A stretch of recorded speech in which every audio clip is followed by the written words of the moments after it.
آؤ ترجمہ اور تفسیر سے قرآن پاک سمجھیں۔ اعوذ باللہ من الشیطان الرجیم، بسم اللہ الرحمن الرحیم۔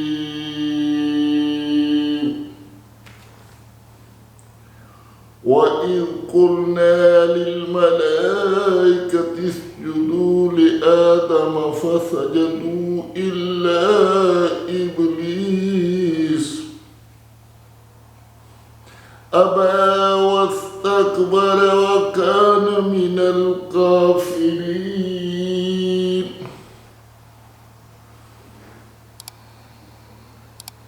وَقُلْنَا يَا آدَمُ اسْكُنْ أَنْتَ وَزَوْجُكَ الْجَنَّةَ وَكُلَا مِنْهَا حَيْثُ شِئْتُمَا وَلَا تَقْرَبَا هَذِهِ الشَّجَرَةَ فَتَكُونَا مِنَ الظَّالِمِينَ۔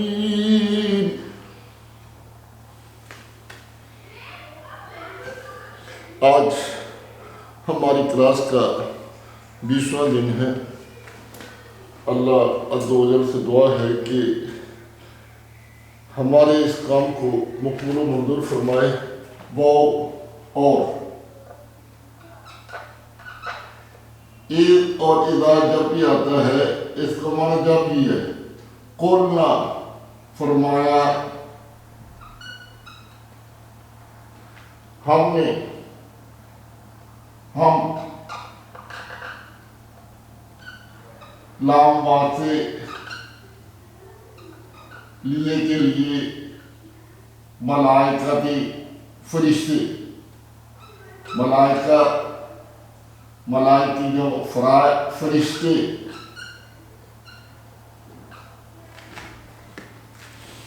اس جو فعل امر ہے سجدہ کرو، تم سجدہ کرو۔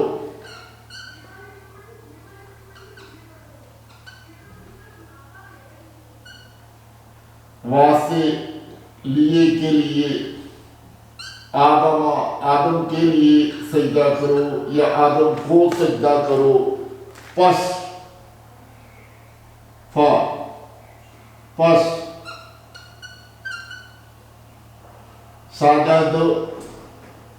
سجدو سجدہ کیا انہوں نے،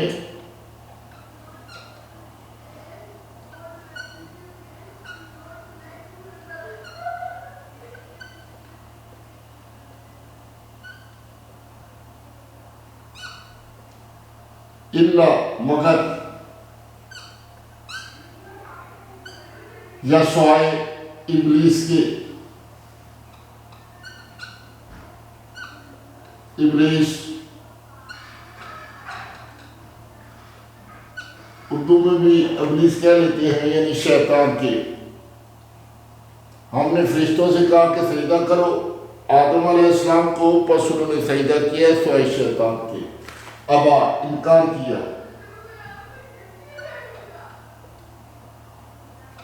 اور تکبر کیا۔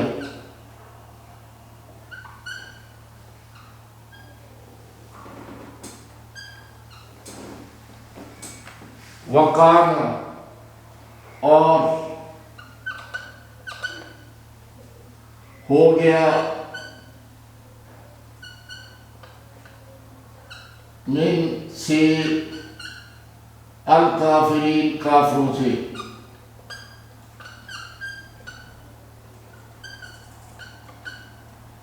وہ اور قلنا ہم نے فرمایا، کہا ہم نے فرمایا، یا آدم اے، یا صیغہ ندا ہے، آدم علیہ السلام، اے آدم اسکن سکونت کرو، اردو میں بھی کہتے ہیں سکونت کرو، ٹھہرو، سکونت اختیار کرو،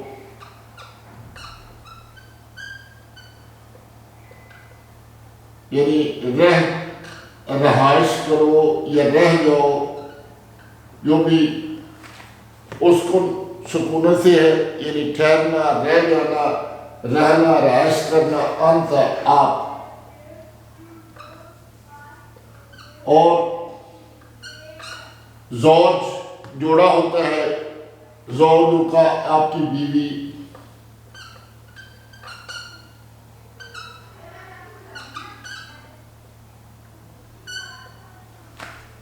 الجنہ یعنی جنت، باغ، جنت، جنتی ہم عام طور پر کہتے ہیں جنت خلد بری، اور کھاؤ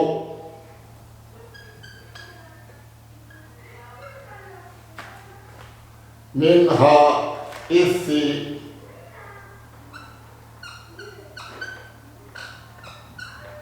رغداً حیث شئتما، جو چاہو، جہاں سے چاہو،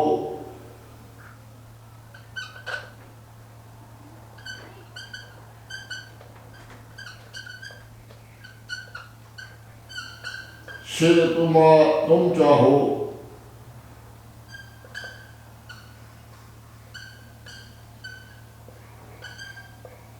تم دونوں جہاں سے جو چیز چاہو، ولا اور، لا نہ، تقربا قرب سے، تقربا اگر یقربا ہوتا تو غیر کا سیدھے میں چلا جاتا، یہاں تقربا ہے، اور تم قریب نہ جانا،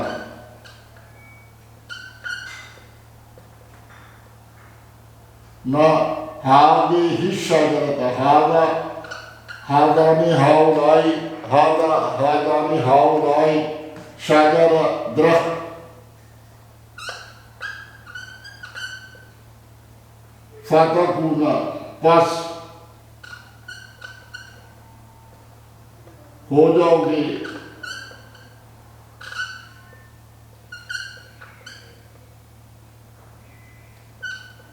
من سے ظالمین،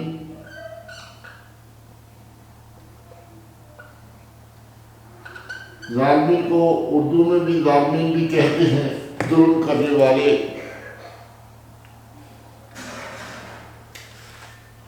اذا، ایک اور اذا جب بھی آتا ہے اس کا معنی جب ہی ہے، لیکن آتے دونوں ماضی کے صیغے پہ ہیں تو یہ اس ماضی میں ہی رہنے دیتا ہے، جبکہ اذا حال میں لے آتا ہے للملائکۃ اسجدوا. اور یہ میں نے یہ کردار کے سیغے اس لیے بنا کے رکھے ہیں کہ دیکھیں قلنا یہاں 2 دفعہ آیا ہے. تو روٹین میں تو یہ ہوتا ہے کہ جب بچے سامنے بیٹھے پڑھ رہے ہوتے ہیں تو ہم کیا کرتے ہیں کہ ان کو دے دیتے ہیں، یہ ایک ہی کردار میں رہو، یہ امر کا سیغہ ہے اسجدوا، اس کی کردار میں رہو، یہ پھر سجدوا اس کی کردار میں رہو، کانا کی کردار میں رہو.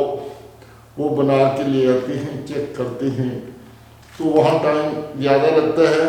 ٹائم کی بچت کے لیے یہ پروگرام ہے، تو پھر مجھے اس تھوڑے وقت میں ان کو ریپیٹ کرنا پڑے گا گاہے بگاہے، تاکہ یہ آپ لوگ ان سے فیملیئر ہو جائیں اور اس کو سمجھنے میں آسانی ہو. اب قلنا میں کیا ہے، یہ ماضی متکلم جمع متکلم کا صیغہ ہے. تو اب قلنا کیوں آیا، جمع متکلم کیوں رکھا، قل کیوں نہیں کہہ دیا، کہ یہ اللہ تبارک و تعالیٰ کی عظمت کے لیے ہے. تو یہ قلنا کیسے بنا، قال قالا قالوا قالت قالتا قلنا قلتا قلتما قلتم قلتی قلتما قلتن قلتو قلنا. یعنی یہ دونوں کی بات پوری ہو گئی.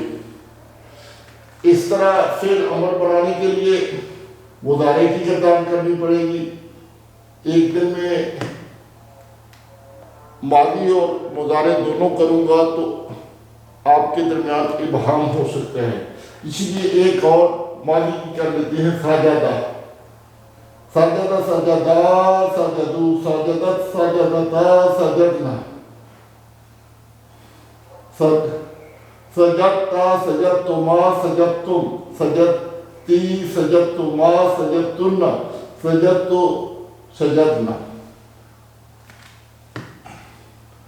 تو سجدہ سجدہ سجدو تو یہ کون سا صیغہ ہوا؟ جمع مذکر غائب کا. یعنی کہ وہ سب سجدہ کرنے والے فرشتے ہیں، وہ سب فرشتے ہیں. تو آدم نے کہا کہ پس سجدہ کرو آدم کو. اللہ عز و جل نے فرمایا کہ ملائکہ سے کہ تم سجدہ کرو آدم کو. پس انہوں نے سجدہ کیا سوائے ابلیس کی. اب بات آتی ہے ابلیس کی. ابلیس کیا فرشتہ تھا؟ نہیں، یہ شیطان تھا، جن تھا. اور عبادت کرتے کرتے فرشتوں کے سربراہ فرشتوں میں، سردار فرشتوں میں شمار ہو گیا. اس لیے اللہ عز و جل نے اسے بھی، وہ بھی حکم میں شامل تھا. صرف سجدے میں فرشتے ہی شامل نہیں تھے، چونکہ شیطان عزازیل جو اپنی عبادت کی بنا پر فرشتوں میں مقرب ہو گیا تھا اللہ فرشتوں کی طرح، تو اس نے انکار کیا اور تکبر کیا. وَقَانَ مِنَ الْكَافِرِينَ، اور وہ کافروں میں ہو گیا. اب یہاں تو شیطان کے انکار کرنے کی بات ہے. انکار تو حضرت آدم علیہ السلام نے بھی کر دیا، مگر اس میں بھی فرق ہے. اس میں فرق ہے کہ آپ نے تکبر نہیں فرمایا. یعنی یہ قصہ آدم جو بار بار آ رہا ہے اور بہت جگہوں پر آئے گا، تو وہ ہمیں سکھا رہا ہے کہ آدم علیہ السلام، دیکھیں یہاں تو صاف ظاہر ہو رہا ہے کہ غلطی پر آدم علیہ السلام ہیں، لیکن کیونکہ جنت میں رہ رہے ہیں، جنت میں نکلنے کی وجہ تو بنی نا، غلطی ہو گئی. لیکن ہم ان کو غلطی پر بھی نہیں کہہ سکتے، کیونکہ اللہ عز و جل نے دوسری جگہ پر سورۃ اعراف میں فرمایا کہ اس سے بھول ہو گئی. تو یعنی بھول جانا کوئی اتنا بڑا عمل نہیں ہے، لیکن بھول میں بھی فرق ہو جاتا ہے. جیسے آپ نے روزہ رکھا ہوا ہے، بھولے سے سارا جگ پانی پی گئے ہیں، جگ کا ایک جالا سالم جگ پانی پی لیا اور بعد میں کہہ دیا بھول گئے ہیں، بھولے سے پیا ہے تو روزہ نہیں ٹوٹا. لیکن کیا ہوا؟ نماز پڑھ رہے تھے، ایک سجدہ کیا دوسرا کیا ہی نہیں، وہ بھی تو بھولے سے ہی رہا ہے، تو نماز کیوں نہیں ہوئی؟ وہ نہیں ہوئی اس وجہ سے نہیں ہوئی کہ وہاں پر تم نے اور امر ہے، یہ اور امر ہے. انکار کرنا، بھول جانا، بھولتے ہوئے وہاں یہاں تو یہ تھا کہ ہم اللہ کی بارگاہ میں جھکے ہوئے ہیں اور توجہ سے جانا تھا، توجہ سے بیٹھنا تھا. اور روزہ میں فرق یہ ہے کہ روزے کا عمل ہم صبح سحری کرتے ہیں، شام کو کرتے ہیں، تو درمیان میں وہ بھول جاتا ہے بندہ. تو یہ اسی طرح آدم علیہ السلام بھی انہوں نے گناہ نہیں کیا تھا، کیونکہ اللہ عز و جل نے فرمایا کہ نہیں، ان سے دور ہو گئی تھی. وہ خیر آگے اگلی آیت میں بھی یہ سارا ذکر آئے گا، اور اس کے ساتھ ساتھ یہ صورت اعراف میں بھی یہ واقعہ ایک جگہ نہیں ہے، مختلف جگہ پر یہ واقعہ مختلف انداز میں مختلف باتیں سمجھانے کے لیے کیا گیا ہے. وَقُلْنَا يَا آدَمُ اسْكُنْ، اور فرمایا کہ اے آدم. جب آدم علیہ السلام نے فرشتوں کو ان سب چیزوں کے نام بتا دیے، یعنی برتری ظاہر ہو گئی علم کی وجہ سے، تو دوسری برتری اللہ تبارک و تعالیٰ نے آدم علیہ السلام کی یہ بنائی کہ ان کو فرشتوں سے سجدہ کروایا. سجدہ نبی محتشم صلی اللہ علیہ وسلم کی شریعت میں کسی کو سجدہ کرنا روا نہیں ہے، جائز ہی نہیں ہے، کیونکہ نبی محتشم صلی اللہ علیہ وسلم نے فرمایا اگر سجدہ کرنا کسی کے لیے جائز ہوتا تو میں عورتوں کو حکم دیتا کہ وہ اپنی بیویوں کو سجدہ کرے. تو جیسے میں نے عرض کیا تفصیل میں اگر زیادہ جائیں گے تو پھر ہمارا وقت تھوڑا ہو جاتا ہے، اور جلدی سے وَقُلْنَا يَا آدَمُ اسْكُنْ، اور فرمایا ہم نے کہ اے آدم تم اور تمہاری بیوی جو ہے وہ دونوں جنت میں ٹھہرو، جنت میں ٹھہرو، اور اس میں سے جو چاہو جیسے چاہو جہاں سے چاہو کھاؤ، مگر اس درخت کے قریب نہیں جانا. اب درخت کے بارے میں جو روایت ہم تک ہے، یہ جو مشہور روایت ہے کہ وہ گندم کا درخت تھا جو آدم علیہ السلام نے جس کا دانہ کھایا، تو کسی مصدقہ حدیث میں یہ بات نہیں ہے. روایت ہے یہ کہ آدم علیہ السلام نے گندم کا دانہ کھایا. مصدقہ بات یعنی جو حدیث ہی مصدقہ بات ہے، یا کوئی صحابی ٹھوس انداز میں بات کرتا. اور ویسے بھی ہم اپنے علاقے میں رہتے ہوئے گندم کے بوٹے کو پودا کہیں گے، درخت نہیں کہیں گے، شاجرہ نہیں کہیں گے، وہ پودا ہے، وہ فصل ہے. تو ٹھیک ہے جنت میں وہ بہت بڑا ہوگا. اور اسی طرح اس کی مثال جو مثال کے طور پر بیان کیا ہے، اصل بات یہ ہے کہ اللہ تبارک و تعالیٰ نے یہ اجازت دی کھاؤ پیو جو چاہو اور جہاں سے چاہو، مگر اس درخت کے پاس نہیں جانا. اب درخت چاہے وہ گندم کا تھا، چاہے زیتون کا تھا، چاہے انجیر کا تھا، جو بھی درخت تھا، یعنی کہ ایک کام سے مثال سمجھانا جس کی وضاحت اللہ عز و جل نے نہیں فرمائی، جس کی وضاحت نبی محتشم صلی اللہ علیہ وسلم نے نہیں کی، اس کی ٹوہ میں لگنا یہی دلالت کا باعث ہے، یہی گمراہی کا باعث ہے. ہمیں اس کی کیا ضرورت ہے؟ یعنی کہ ہمیں تو اتنا پتہ لگ گیا کہ اللہ عز و جل نے کسی کام سے منع کر دیا ہے. اب وہ قانون ہو سکتا ہے، وہ درخت ہو سکتا ہے، شاجرہ کہا تو درخت ہی ہوگا، کون سا ہے، کیسا ہے، چھوٹی انجیر ہے، بڑی انجیر ہے، یا وہ زیتون ہے تو وہ چھوٹا تھا اس کو پھل لگتے تھے، نہیں، بس کھانے ہیں تم نے اور اس درخت کے پاس نہیں جانا. جس درخت سے بھی اللہ نے منع کیا اس سے، اور یہ ساتھ فرمایا کہ فَتَكُونُ مِنَ الظَّالِمِينَ، جیسے ہمیں کچھ کام صریحاً کرنے کا حکم ہے، کچھ کاموں سے صریحاً روکا گیا ہے، کچھ کام ایسے ہی ہیں جو کرنے نہ فرض ہیں. تو اس لیے ہمیں شریعت مطہرہ پر جو چیزیں حلال ہیں ان کو حلال ماننا اور سمجھنا، اور جو حرام قرار دے دی گئی ہیں ان سے بچنا مطلوب ہے. یہی اس آیت مقدسہ میں، جیسے میں نے عرض کیا کہ حضرت آدم علیہ السلام کا قصہ تو بہت دفعہ، یعنی کم و بیش میرے خیال 27 مرتبہ ہوگا، تو ہر دفعہ ایک نیا سبق دے رہا ہے.